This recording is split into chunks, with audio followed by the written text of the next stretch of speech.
DRDO भारतीय सेना के लिए नए और ज्यादा खतरनाक और तेज तरार anti tank guided missile system Nag MK2 पर काम कर रहा है। हाल ही में एक इंटरव्यू के दौरान DRDO chief doctor Sameer V Kamat ने इस बात की पुष्टि की है। उन्होंने बताया कि MK2 अपने पुराने वर्जन से कहीं ज्यादा खतरनाक, बेहतर, हल्का, हर मौसम में काम करने वाला फायर एंड फॉरगेट तकनीक से लैस होगा। इसमें मिसाइल लॉन्च करने के बाद लॉक ऑन का ऑप्शन होगा, यानी एक बार टारगेट मिसाइल ने निशाने पर ले लिया तो वह कहीं भी भाग ले, वह बच नहीं पाएगा। इन सभी तकनीकों से लैस होने के बाद नाग MK2 के वार से बच पाना मुश्किल हो जाएगा। वहीं इस सिस्टम की रेंज को भी बढ़ाया जा रहा है और साथ ही इसकी परफॉर्मेंस को भी बेहतर किया जा रहा है। इस बार इस anti tank guided missile warfare system में हेलिना मिसाइल प्रोग्राम को भी शामिल किया जाएगा। साथ ही साथ इसमें जेट वैन कंट्रोल सिस्टम होगा। इससे इसकी मैन्युवरेबिलिटी और सटीकता और बेहतर हो जाएगी और जल्द ही इस वारफेयर सिस्टम की टेस्टिंग भी शुरू कर दी जाएगी। नाग मिसाइल सिस्टम की बात करें तो इसके पुराने वर्जन का पूरा नाम नाग मिसाइल कैरियर NAMICA था और इसका इस्तेमाल सेना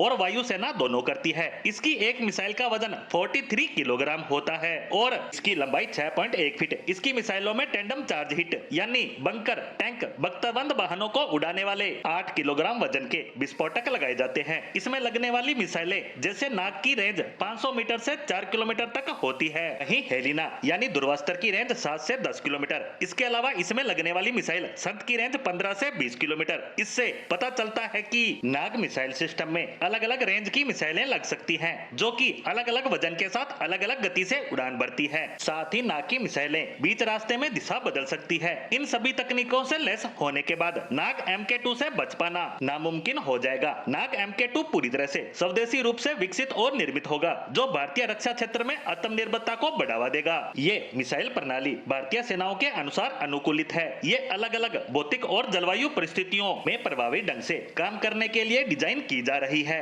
यह सेना के लिए महत्वपूर्ण एंटी टैंक गाइडेड मिसाइल होगी, जो उसे दुश्मन के बख्तरबंद वाहनों और टैंकों के खिलाफ अत्यधिक प्रभावी ढंग से कार्रवाई करने की सहूलियत प्रदान करेगी। इसकी उच्च सटीकता, उन्नत मारक क्षमता और पेलोड की वजह से यह भारतीय सेनाओं की युद्ध क्षमता को बढ़ाने में पूर्ण भूमिका निभाएगी। बता दें कि नाग मिसाइल सिस्टम के अलग अलग तरह के 5 वेरिएंट पर काम किया जा रहा है। इस सिस्टम के इतिहास की बात करें तो डॉक्टर अब्दुल कलाम आजाद के नेतृत्व में इसको डेवलप करने का काम शुरू किया गया था और 90 की दशक की शुरुआत में इसके टेस्ट भी किए गए, लेकिन IIR आधारित गाइडेड सिस्टम में समस्या के कारण इसका डेवलपमेंट फंसा रहा। लेकिन सितंबर 1997 और जनवरी 2000 में हुए टेस्ट में इस मिसाइल ने अपनी काबिलियत को साबित कर दिया और उसके बाद इस मिसाइल पर लगातार काम किया जा रहा है। खैर, कुछ भी हो, DRDO लगातार भारत की सुरक्षा तंत्र को मजबूत करने पर काम कर रहा है और उसी मेहनत का नतीजा नाग MK2 के रूप में देखा जा सकता है।